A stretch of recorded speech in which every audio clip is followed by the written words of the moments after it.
नमस्कार दोस्तों, चलिए नजर डालते हैं झारखंड की 25 फटाफट बड़ी खबरों की ओर। इस वीडियो में हम जानेंगे कि कहां और किस जगह में क्या क्या बदलाव हुए हैं और कहां कौन से सरकारी नियम लागू होने वाला है। तो इस वीडियो में आगे बढ़ने से पहले आप इस वीडियो को किस जगह से देख रहे हैं हमें कमेंट में जरूर बताएं और चैनल को सब्सक्राइब जरूर कर दें। रांची में झारखंड सरकार ने 1 लाख गरीब परिवारों को अबुआ आवास योजना के तहत नया मकान देने की घोषणा की। निर्माण कार्य अगस्त से शुरू होगा और दिसंबर तक पहला चरण पूरा होने की उम्मीद जताई गई है। धनबाद में डीवीसी पावर स्टेशन में अचानक तकनीकी खराबी आने के कारण 3 घंटे बिजली आपूर्ति बाधित रही, जिससे पूरे जिले में गर्मी और पानी की भारी किल्लत हो गई। लोग प्रशासन से तत्काल समाधान की मांग कर रहे हैं। गिरिडीह में भारी बारिश के कारण कई गांवों में जल भराव की स्थिति बन गई है। जिला प्रशासन ने राहत कार्य शुरू कर दिए हैं और नावों के जरिए लोगों को सुरक्षित स्थानों पर पहुंचाया जा रहा है। रांची में सोने की कीमतों में बढ़ोतरी दर्ज की गई है, जहां 24 कैरेट सोना 63,800 रुपए प्रति 10 ग्राम पहुंच गया है। वैश्विक बाजार में सोने की मांग बढ़ने के चलते स्थानीय बाजार में रेट में उछाल देखा जा रहा है, जिससे ग्राहकों पर सीधा असर पड़ा है। बोकारो में चांदी की कीमत में उतार चढ़ाव बना हुआ है। बीते 3 दिनों में लगभग 1,200 रुपए प्रति किलो का अंतर दर्ज किया गया है।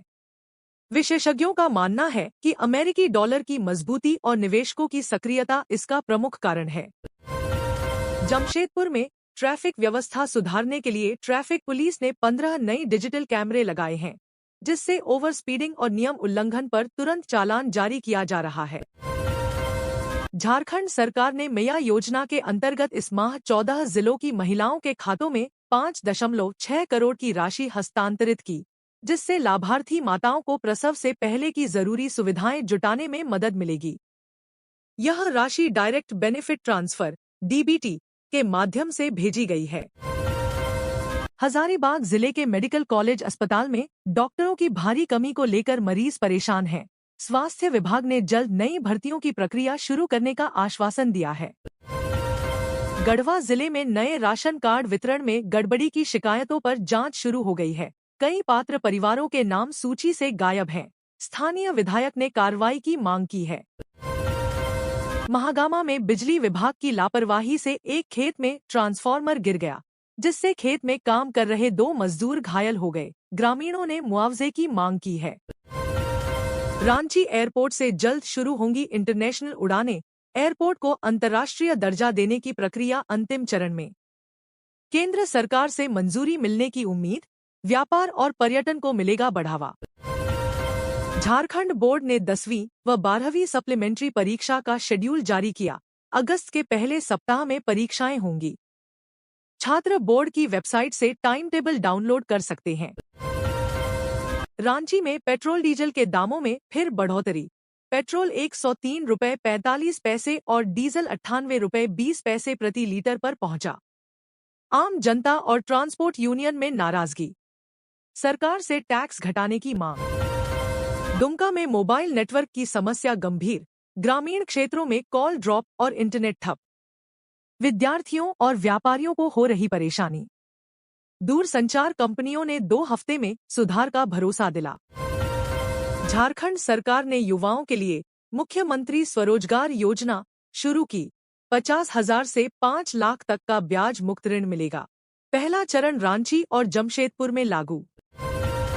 झारखंड कैबिनेट ने हाल ही में बजट सत्र में मैया योजना की राशि को बढ़ाकर प्रति लाभार्थी 6,000 रुपए से 7,000 रुपए करने पर विचार किया है, ताकि मातृत्व पूर्व देखभाल और पोषण से जुड़ी जरूरतों को बेहतर ढंग से पूरा किया जा सके।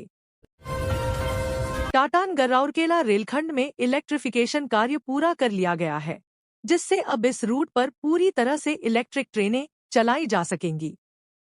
इससे डीजल इंजन पर निर्भरता घटेगी और ईंधन की बचत के साथ प्रदूषण में भी कमी आएगी। रेलवे को आर्थिक लाभ मिलेगा। लोहरदगा से बरवाडीह के बीच जल्द ही एक नई पैसेंजर ट्रेन शुरू की जाएगी, जिससे ग्रामीण क्षेत्रों के लोगों को आवागमन में राहत मिलेगी। रेल मंत्री के निर्देश पर इस रूट पर ट्रायल रन सफल रहा और जल्द ही नियमित संचालन की घोषणा की जाएगी, जिससे स्थानीय यात्रियों को फायदा होगा। रांची मंडी में टमाटर और हरी सब्जियों के दामों में भारी गिरावट दर्ज की गई है, जिससे उपभोक्ताओं को राहत मिली है, लेकिन किसानों को नुकसान हुआ है। पिछले सप्ताह जहां टमाटर 40 रुपए किलो बिक रहा था, अब 20 रुपए किलो तक आ गया है, जिससे बाजार में सब्जी खरीदारों की भीड़ बढ़ी है। जमशेदपुर में आटा और चीनी की कीमतों में हल्की तेजी दर्ज की गई है। इस हफ्ते आटा 28 रुपए से बढ़कर 31 रुपए प्रति किलो हुआ और चीनी 38 रुपए से 40 रुपए हो गई है, जिससे दुकानदारों ने स्टॉकिंग शुरू कर दिया है और ग्राहकों को भी सावधानी से खरीदारी करनी पड़ रही है। गिरिडीह में फल और खाद्य सामग्री की कीमतों में अस्थिरता देखी जा रही है। खासकर केले और आलू की कीमतों में वृद्धि हुई है। केले 45 रुपए दर्जन से बढ़कर 55 रुपए हो गए और आलू 20 रुपए से 24 रुपए किलो बिक रही है, जिससे निम्न आय वर्ग के लोगों पर अतिरिक्त आर्थिक दबाव बन रहा है।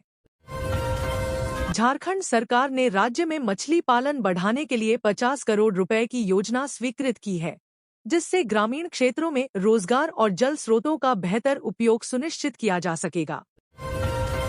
साहिबगंज जिले में मछली पालन को बढ़ावा देने के लिए 20 नए तालाबों का निर्माण कार्य शुरू किया गया है, जिससे लगभग 500 किसानों को लाभ मिलने की उम्मीद जताई जा रही है।